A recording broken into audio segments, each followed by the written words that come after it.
On today's show, we're breaking down the OHL Cup finals as well as the MVP team, and we're going to ask ourselves the question, just how special is Kade O'Rourke truly going to be?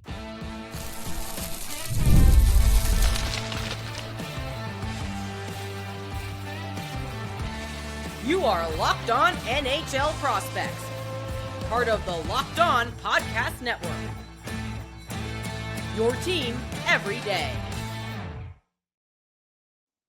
Hello, and welcome back to Locked On NHL Prospects, part of the Locked On Podcast Network, your team every day. On this show, we break down everything prospects related for you 5 days a week, Monday through Friday. I'm your host, Sebastian High from Elite Prospects, and my co-host, Kareem Ramadan, also from EP, and our resident OHL Cup genius who has watched way more OHL Cup than probably many scouts that get paid more than you do to watch this selection of players. And on today's show, we're going to keep breaking down and kind of wrap up our coverage of the OHL Cup. We already had 2 episodes kind of breaking down, well, the OHL Cup, previewing it, as well as talking about the GTHL finals, where there was some overlap between those players that we're talking about. So if you haven't already, check those episodes out. But on today's episode, I myself, along with the audience, is going to learn a lot about this group of players because, Kareem, you attended these games. And before I give you the reins to kind of just take on the episode, I don't think I'm going to be talking all that much today.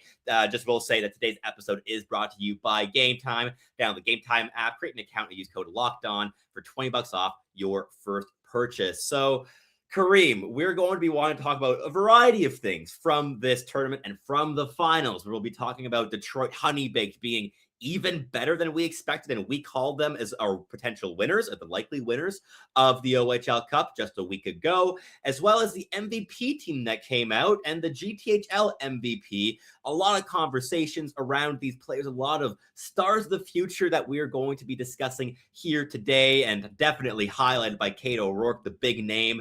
And I mean, that's now 2 Kade O'Rourke episodes in about a week's time here on the channel. But kick things off here, Kareem, what are some of your broad scope takeaways from this finals now that everything is wrapped up? How was the experience being there? And just kicked off the discussion here for today's show.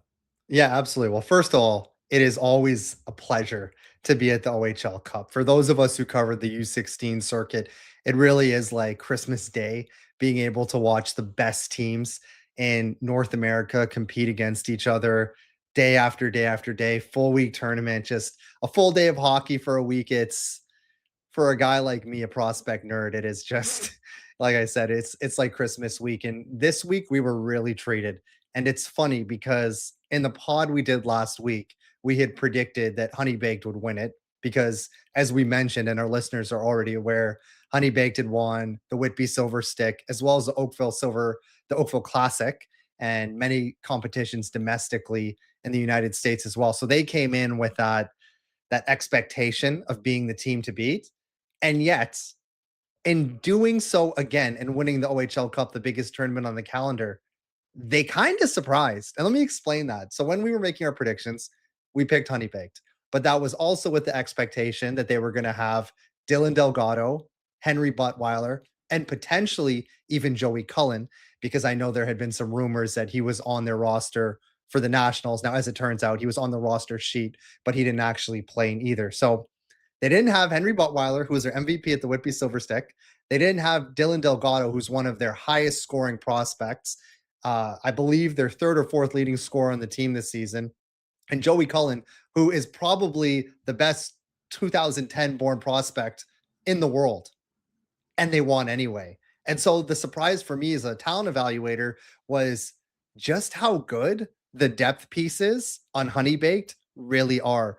Guys like Cash McElmurray, Blake Stevens, Liam Voigt, who they borrowed from the Florida Lions team, and Derek Moon. Guys who were clearly talented throughout the season, but fell a little bit off the radar in relation to those other names that we mentioned. And then, of course, Austin Hall. He's a guy who I just gained even more appreciation for. And that's a funny thing to say because he actually led the team in scoring by 19 points, but he's a little bit undersized at 5'6" for his age. But Sebastian, let me just tell you, watching Honey Bake this week, it was just so apparent that this guy is a lot better than I personally gave him credit for throughout the season. intelligence, compete level, the ability to not only score himself, but set up his teammates. He had 7 goals, 7 assists, 14 points, led the entire mid tournament in scoring. And it's not just offense with this kid. Like I said, he's competitive on the forecheck. He tracks back hard. And the best kind of moment he had in the tournament, at least for me personally, was in the semifinals against London when they were up by 2 goals with 5 seconds left. He jumped in front of a one-time slap shot to protect the lead with 5 seconds and a 2 goal lead. It had no bearing on the final outcome of the game, but that's how committed he was to sacrificing for his team. Wow. And just for the audience, he did end up winning the MVP honors, I believe, for the OHL Cup, right, Kareem? And it was more than deserved. But in terms of the listeners, what is perhaps the path to be expected for this player in the coming years? He sounds like an incredibly high skill, undersized player. Now, I've watched just about a game and a half where he has been on the ice, and he's always stood out to me as well with just that dynamism and, as you say, that just commitment every single shift. The work ethic is irreproachable, at least from everything that I've seen from this player. But is this a guy that's going to be in like the OHL draft? Where's he heading after this? Yeah, so he has options. My understanding, just talking to different people, is that it's kind of 50-50 whether he goes the USHL route or the OHL route, irrespective of what path he chooses. There's going to be a tremendous amount of interest in this young player. You mentioned that he won the OHL Cup MVP, 14 points, led the entire tournament, also had 2 goals in the finals against JRC. The final was 3-1, so he scored the game winner and the insurance goal. And like I said, on the best team, maybe the most stacked team that we've seen in at least the last few years, and the most accomplished with all that they've won. And like I said, he led that team in scoring by 19 points. So yes, the obvious caveat with Austin Hall is that he's 5'6". But when you have what this kid has, which is the brain, the compete level, the skill, and also the physical skills, like this isn't a guy that gets pushed around. He has unbelievable ability to get underneath opponents, win puck battles, and just do the little things at his size that makes such a big difference that, to me, it would be a mistake if he wasn't rated in at least the top 20 at Elite Prospects, our top 20 OHL draft ranking. And at least talking to the scouts this week, I feel very comfortable saying that he's going to be in the top 20 on our list this time around. We made that mistake in our midseason ranking, and we're going to atone for it this time. Absolutely. And draft rankings, midterm rankings are there for that reason. It's just to notice your mistakes and adjust later on. And in terms of like like tournament all-star team, let's kind of like go through this list a little bit. And we have 3 guys from the Toronto Junior Canadians, from JRC, that cracked this all-star team. We've got Kash Kwajah, who we'll keep him actually for the next segment because he won GTHL MVP, and that's going to be a whole other conversation that we want to have. But the other 2 are Braden Grima, who is joint second with Kash Kwajah in overall scoring at the tournament with 13 points in 7 games, including 5 goals, as well as the big name and the guy that's probably going to be on the thumbnail of this video, depending if I can find a good picture of Austin Hall to put in there. And that is Kade O'Rourke, guy who, of course, we talked about last week, the next exceptional status guy for the OHL. The likelihood of that happening seems to be growing by the day. Talk me through those 2 players and their performances at this tournament, and maybe like what was the gap in the end between JRC and Detroit Honey Baked in the finals? Yeah, absolutely. So let's start with Braden Grima. Like you said, he had 13 points. Prior to the finals, he was actually tied for the tournament scoring lead. The thing about Braden Grima's game is he has such great habits along the wall. So anybody that watches him, the thing you'll immediately notice about Braden Grima is that he's excellent at getting defenders onto his back. And then when they're on his back, he just cuts back into space using punch turns.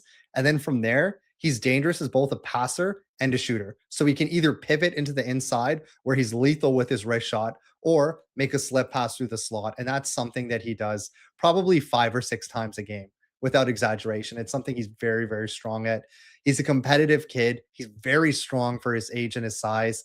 And he's a really likable kid too. If you're ever actually watching a JRC game before the game, when the team is playing sewer ball or just kind of warming up, He's always the life of the party. He's always in the middle of interactions, always has a big smile on his face. He's just a really great kid, really talented kid, and a lot of projectable skills. But the main thing is his ability to get defenders on his back and then attack inside space.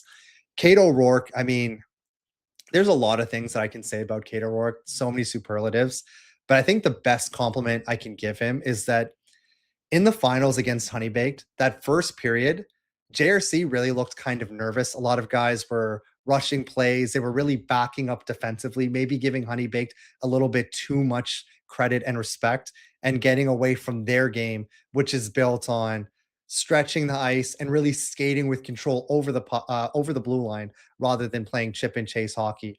But in spite of that rushed nature from the rest of the team, I thought the game looked slow for Kade O'Rourke in the first period, which is really unbelievable because the kid's playing a Europe in competition. He's playing the biggest game of his life to that point. Many of the players around him are kind of, I don't want to say panicking, but playing a little bit on the nervous side.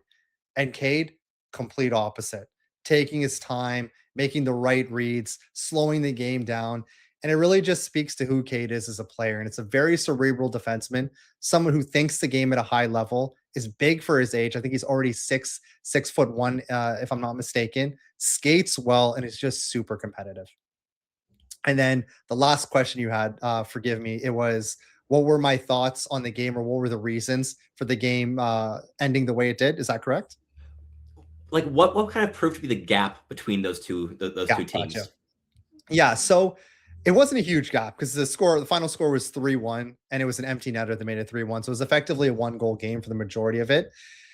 To me, it was just Honey Baked's ability to instill their style from puck drop. So, like I said, that first period, it really felt like Honey Baked was playing their game, and JRC was maybe playing a game that at least I haven't seen them play this year, which is more defensive chip and chase hockey. Now, to JRC's credit, that is something they rectified very quickly in the second period. I actually thought they were the better team in the second period. They were skating with the puck more. They were really creating advantages. Kash Kwajah, Kade O'Rourke, those guys were really doing their thing out there. But I think the difference, or rather the gap, was that Honey Baked did it earlier. And the one thing about Honey Baked that really stood out from every other team all season is the way they compete and sacrifice for one another. I'm not sure I saw another team block as many shots as Honey Baked did this year. It's a small thing, but Sebastian, as you know, in the playoffs, not only at the U16 level, but even in the NHL, the teams that ultimately win are the ones that sacrifice their body to just get the puck out and make that next play. And that is something that really, really speaks to Honey Baked. And you can tell that they're a team that loves each other, plays for one another. I mean, before every game, before and after every game, you can see them in center ice doing a prayer for one another. In pregame, you can see that the group is really close, they're really loose. Um, so again, anytime you're talking about a final, the margins are usually fairly thin. But for me, the gap in this one was just Honey Bay got to their game quicker and they really sacrificed and did the small things better than JRC. And just to close off this first segment, I think one other element that's very important to note in terms of that gap between Honey Baked and every other team, and I mean Honey Baked went 7-0 at this tournament. It's the goaltending. Carter Nash put up a 940 save percentage in a 5-0 record. He was phenomenal with making 23 saves in that final, and also had a really, really huge semifinal where they outlasted the London Junior Knights in a 5-3 win, and Carter Nash made 38 saves in that one. By how much was he the best goaltender in this tournament, and just how special is he now for like OHL/USHL, just junior programs, kind of like looking at recruiting their next star netminders? Yeah, no, absolutely. Well, as you know, Sebastian, I'm by no means a goalie guy. It's a position that I've always found difficult to evaluate. But this is what I can say about Carter Nash. He gives you a lot of confidence when he's in net. You just feel good. He's really quiet in his crease. He doesn't really give up bad rebounds. He always looks big. And I think what really impressed me about him is even when JRC or other teams were able to go cross ice or really threaten Honey Baked, he just always seemed to be in position. And make no mistake, even though Honey Baked went 7-0, winning every single game in the tournament, they had scares at various points.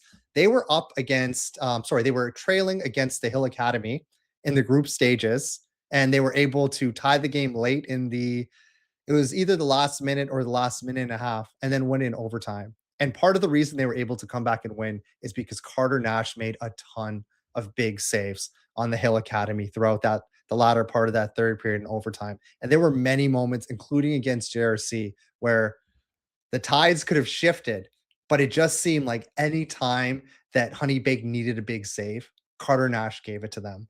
And I think all of those things, coupled with the athleticism, the size, the pedigree, and obviously the statistics, I think speaks very highly of his projectability and the fact that he's going to be a wanted man, whatever pathway he decides to go down. He absolutely will, but there's still a lot of other standouts that we haven't gotten to yet, and we won't be able to get to everyone in just a half-hour show, but we've got some other guys still in the tank for the next segment, guys like Bowden Gorenstein, one of your personal favorites, as well as a couple other guys like Kash Kwajah, who we already mentioned, as well as Ryan Beaulieu, arguably the best defenseman not named Kade O'Rourke at this tournament. But before we do that, a quick little message here from our sponsors at Locked On NHL Prospects. There's nothing quite like being in an NBA arena. The crowd, the energy, the moment. Getting tickets, though, that part hasn't always been so easy or all that enjoyable. That's why Gametime has become the go-to app for scoring tickets fast, without any hassle. It puts the advantage back where it belongs, with the fans. All you have to do is pull up the Gametime app, pick an upcoming NBA game, and you can get tickets locked in within just a couple of minutes. I love personally seeing the all-in price up front. There's never any hidden fees at checkout. You're not going to see the price inflate by almost double as you do on many other options. And zone deals are a fantastic way to shave off an extra couple of dollars off your overall price as well, where you pick the section, Gametime picks the seats, and you save big. Everything feels quick, intuitive, and stress-free from start to finish. Take the guesswork out of buying NBA tickets with Gametime. Download the Gametime app, create an account, and use code LOCKEDON for $20 off your first purchase. That's code LOCKEDON for $20 off. Download the Gametime app today. And remember, that's gametime.com. Alrighty, so we do still have two more names to cover from the overall OHL Cup All-Star team. We mentioned most of the guys already here in the previous segment, but first and foremost, we've got to talk about the other blue liner in this group, and a player that was not from one of the two finalists in this tournament, and that's a guy called Ryan Beaulieu, who is a player that I know you appreciate a lot. He massively stood out with 11 points and 5 goals in just 6 games played for the London Junior Knights, and overall, he earned MVP honors for the Junior Knights in both their quarterfinal and semifinal games. And overall, this is a guy that was incredibly involved offensively and also had 5 multi-point games in those 6 games. Just ridiculous stuff. Talk me through how he plays, where his path might lead him, and what style of defenseman this guy truly is. Yeah, no, Ryan Beaulieu was excellent this tournament. Honestly, he's been excellent for most of the season. I wrote about him a lot actually in my mid-season article after the Marlboro's Winter Classic around Christmas time, where London won that tournament. He was one of their best players. As many of our audience may know, London also was the dominant team, the Alliance. It wasn't even close this year. It was actually one of the best teams they've put together in at least a few years. And Ryan Beaulieu has been the number one defenseman all year. What's interesting about his game is that earlier in the year, he was a little bit more defensive leaning. There were times where he showed flashes of jumping into the play and showing some really exciting offensive tools, but it was more flashes than anything. But as the season's gone on, he's become way more poised, comfortable, and confident with the puck, and he's really started to jump in the play, activate, and he's been a monster for London. I mean, defensively, he's been a monster all season, but offensively, he's been a really important piece for them. If you ever watch London, and especially this past week at the OHL Cup, it felt like he was over the boards every other shift. In fact, I think Lauren and myself, Lauren is another staff member for U16 team. We would joke about it like, didn't Ryan Beaulieu just come off the ice and now he's back on? And it speaks to just how incredibly important the guy is. His skating is wonderful, big body, reliable defensively, has a big shot, and he's just really intelligent with the puck. He's one of those guys where if he gets the puck at the blue line under pressure, you can be confident that he's going to make a play that's either going to open things up or just extend the play for his team. And those things make a big difference, especially in the dying moments of a game where you're trailing and you're looking for something offensively. Ryan Beaulieu's that guy. Right now, I think we have him either in the latter part of the first round or early part of the second. Um, if I were to guess, he's probably going to go in the first round. And if not, really, really highly in the second round, just because he's a do it all defenseman. He played on the best team in the alliance this year. He showed up in all the major tournaments. And it just seems like he's getting better and better as the season goes on. Another player that you were raving to me about before we pressed the record button here today, drawing some very, very tangible comparisons to a player that you are intimately familiar with on the ice, and that is Zach Hyman. Bowden Gorenstein from Upper Canada College has that dog in him. He's already big, 15 years old, just turned 15 in January, playing up an age group, already 6 feet tall, 161 pounds with a nose to the net front. How fun is he to watch, and why was this tournament really where he was starting to like really dominate not just his own age group but up a class against the best competition there is? Yeah, Sebastian, this kid is fun. I smile every time I talk about him because he's a really unique and exciting prospect. And just for some background, so Bowden Gorenstein plays for Upper Canada College. He's a 2011 born, which means he's an underager. He actually didn't play most of the year with UCC for that reason. I think he was called up like a month or a month and a half ago. He was a big factor in their playoff and championship series against the Hill Academy. But this week is where he really took his game to a different level for me. You mentioned the Zach Hyman comparison, and that's one I like to make. I know it's not a fair one, but the reason I make it is because if you followed Zach Hyman earlier in his career with the Toronto Marlies and with the Toronto Maple Leafs, the thing that always stood out about him on tape is that he's just always in the right position, incredibly detailed, and just doesn't make mistakes. Which, Sebastian, as you know, for young players, it's just a weird thing. Like, to not make mistakes. Most pros make mistakes. So for a young age to be that detailed, you don't really see it. And Gorenstein reminds me an awful lot of that. He's a center. He plays deep. He's always supporting in his own zone. He doesn't cheat up ice. He's not one of those guys that he sees an opportunity to attack and he'll jump before his team actually has safe possession. Always supporting the play, battles in corners, digs pucks deep to help get the puck out. Maybe some of those non-sexy plays, but plays that are really, really important to winning.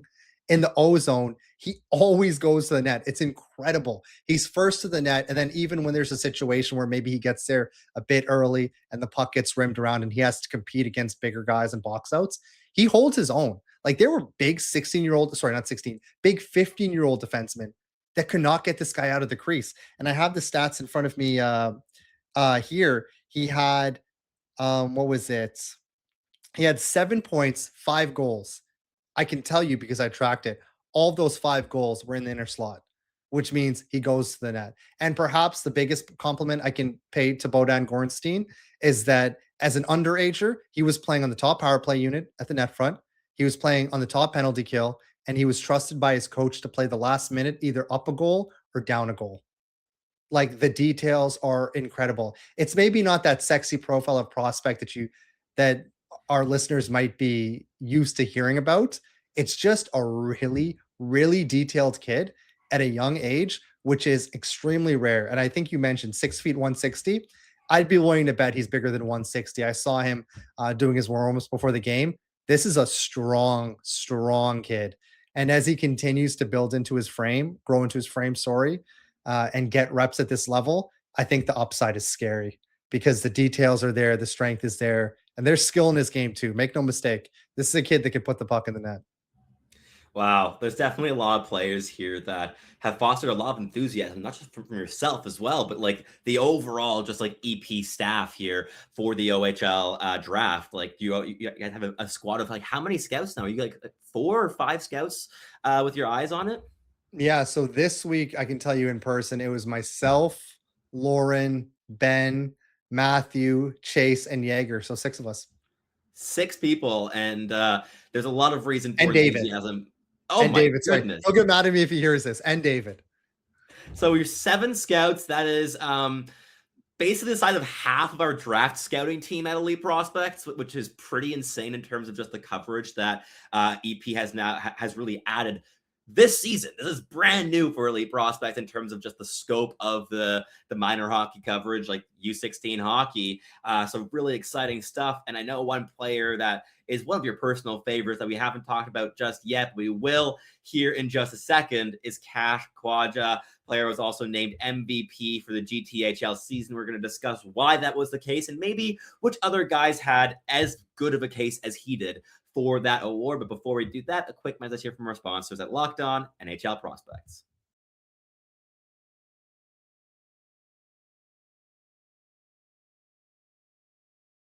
All right, let's wrap up the show here. And we have a couple different bases that we want to cover. We want to talk about the GTHL. So again, not just OHL Cup, but the season as a whole for all the teams in the GTHL, MVP, as well as just some overall surprises and upsets from the OHL Cup and GTHL season. This is kind of a season recap section, I guess, of the episode. But let's kick things off with Kash, because we've been wanting to talk about him for a while on this show, and we mentioned him last week for sure. But talk to me about his performance with JRC, what role he played, how important, or maybe like what rank you'd put him on in terms of most important players for JRC at the OHL Cup, and add some context to the overall GTHL MVP nomination and win that he got here a couple of days ago. Yeah, so not terribly surprising for me. He was bumper to bumper a dominant player for JRC all season, going all the way back in the fall to the Titans tournament, which JRC won. He was their best player for my money. And it's just something he continued to do across the season, regardless of whether it was in GTHL season play or at the various major tournaments, be it the Oakville Winter Classic, the Whitby Silver Stick, and then, of course, this week, the OHL Cup. He's just, and we've talked about it before, a cerebral player, a catalyst for that team offensively, somebody that they really look to create for them, particularly in tight games against tougher competition. And one thing about Kash Kwajah, man, when he has the puck, you can see the urgency level of other teams really elevate. Like, he's not a guy that catches you off guard. You know when he has the puck, and there's just a heightened sense of urgency to defend him when he does. And it was no different this week. Like I said, tied for the tournament, or sorry, not tournament, tied for the team scoring lead in the tournament with 13 points with Braden Grima. Played the center position. Grima and him actually have typically been the 1 and 2 center throughout the year, but this week they put them together with Kash playing center and Grima flanking him on the wing. And it was really not unlike what he's done all season. Just a dominant player, someone who not only can create his own shot, but is very adept at creating looks for other people. And in terms of that GTHL MVP award that he won this season, I know that maybe a couple scouts raised an eyebrow or two when they heard that, but I don't think you were necessarily among those. Like, talk to me about like the context of him winning that award and maybe who he beat out for it. Yeah, I think there was a sentiment among many that Kane Kluche would get the award. As many of you know, Vaughn won the GTHL playoff championship. Kane Kluche, we don't have the official stats out yet from the GTHL. They released that at the end of the season, so we should get it soon. But my understanding was Kane Kluche was the highest scorer in the GTHL this season. So that, coupled with the fact that Vaughn won, and he was arguably Vaughn's best player, I think led some to believe that he might be the choice for GTHL Player of the Year. But for me, it makes sense that Kash won it. So even though JRC didn't win the finals, they were the number one seeded team throughout the year. I think they just performed better in many tournaments throughout the year than Vaughn did. And ultimately, he was just so consistent. Whereas I think Kane Kluche had some bumps earlier in the year. Kash was just consistent from bumper to bumper. And there's no question that without Kash Kwajah, JRC would not have accomplished all the things that they did. So I think when you take that body of work, that consistency into account, the fact that they won the Titans tournament at the beginning of the year and made the finals in the OHL Cup at the end of the year, I just think all of that put together made him, for me anyway, the no doubt choice. Absolutely. But let's zoom out a little bit. Instead of just talking about individual players, let's talk about some of the overall surprises and upsets. And we kind of covered this already for the overall GTHL in the previous episode with Ben Jordan, also from the EP scouting staff. So if you want to hear that, go check out that episode. So instead, just for the OHL Cup, just for this week-long tournament or 2-week-long tournament that we've just witnessed here, What were some of the things that surprised? We already mentioned one early in the show that we were somehow still surprised by Honey Baked being as dominant as they were without not just key pieces, but players that would have potentially been the best players at the tournament overall had they played. Beyond that, what are some of the surprises and upsets that you want to talk about here? Yeah, so the first one actually came in the wild card stage on day one, and that was when Ajax Pickering came from behind late to beat the Mississauga Senators and end their season and their tournament before they really even had an opportunity to compete in it. That one was surprising. I really thought, and I talked about it in our pod about the OHL Cup preview, that I thought Mississauga was poised to go on a run if they could win the wild card round. Unfortunately, a couple undisciplined penalties late put them on a 3v5, gave up the goal there. And Sebastian, as you know, once you get into overtime, anything can happen. And unfortunately, the balances just weren't there for them. That was a big surprise. For me, the Hill Academy, I had high expectations for them. They were actually poised to win the group that had Honey Baked in it. Unfortunately, they gave up a late goal to Honey Baked, lost in overtime. Next game, they gave up a late goal to the Marlboros, lost in overtime. So that was a little bit surprising, a little bit unfortunate. And I would say as well, Detroit Little Caesars losing to the London Knights when they did in the quarterfinal stage. And really just their performance, Sebastian, all year was surprising. I think if you talk to many scouts, certainly on paper, this Detroit Little Caesars team was right there with anybody, including Honey Baked. That's how deep they are, especially on defense. Like their defense is loaded. Griffin Carver, Aiden Ali, Jack Hare, John Montanino. Like I'll put that foursome up against anybody in the entire circuit. But they just never managed to win anything, either domestically or at the Whitby Silver Stick and now the OHL Cup. And it's weird because you watch them and honestly, they were the better team in most games they played, including against London. But I think when it just came down to it, they didn't get the bounces, some untimely goals against. And when they really needed to score, it just, for whatever reason, didn't come together for them. So for me, I would actually say they were the biggest surprise. For a team not talented to win nothing over the course of a year, it really just doesn't make any sense to me. Yeah, there's definitely always going to be some surprising losers when you have a tournament at this scale with so many teams that were so competitive, but also with divisions that were not necessarily the most evenly split. That certain teams that outperformed others, like I know the Toronto Marlboros, for instance, went 3-1, and they did not make it through into the elimination games, despite outperforming on the ice other teams that did, just because those were teams in that Thunder Bay Kings group and kind of beat up on Thunder Bay because having a single Northern Ontario team in the GTHL or in the OHL Cup, that's never going to be the best balance. And I'm saying this as somebody with a very much a soft spot for Thunder Bay in my heart. I've spent many summers growing up there. My grandparents lived there. My dad grew up there. He played for Thunder Bay hockey teams growing up, like the Thunder Bay North Stars, if that rings any bells, and a couple other ones that are still around today as well. But still, in a context like the OHL Cup, it very much always has been the GTA-based teams that dominated. And the thing that was impressive this year was that we had our first ever American-based team winning this tournament with Honey Baked. And not just that, they were arguably the most dominant team that we've seen in a decade at that tournament. So a lot of really cool storylines to follow from the OHL Cup. And then certainly these names are going to be coming up in the future on this podcast as these players continue progressing, whether they make jumps to the OHL, to the USHL, to the NTDP, or maybe make a pretty quick beeline to college in their draft eligible seasons. We'll be talking about these guys a whole lot more. You can bet on that. And I know Kade O'Rourke's going to be at the very top of that list. So yeah, we're going to still see a couple more thumbnails with Kade O'Rourke's face on them in the coming year or two here on the channel. But that wraps up the episode here for us today. And thank you, Kareem, for kind of teaching us all about the overall structure and of the OHL Cup, and as well just how all these different teams competed and performed against each other and which players kind of rose above the rest when the stakes were the highest. And on tomorrow's show, we're going to be talking about a player that has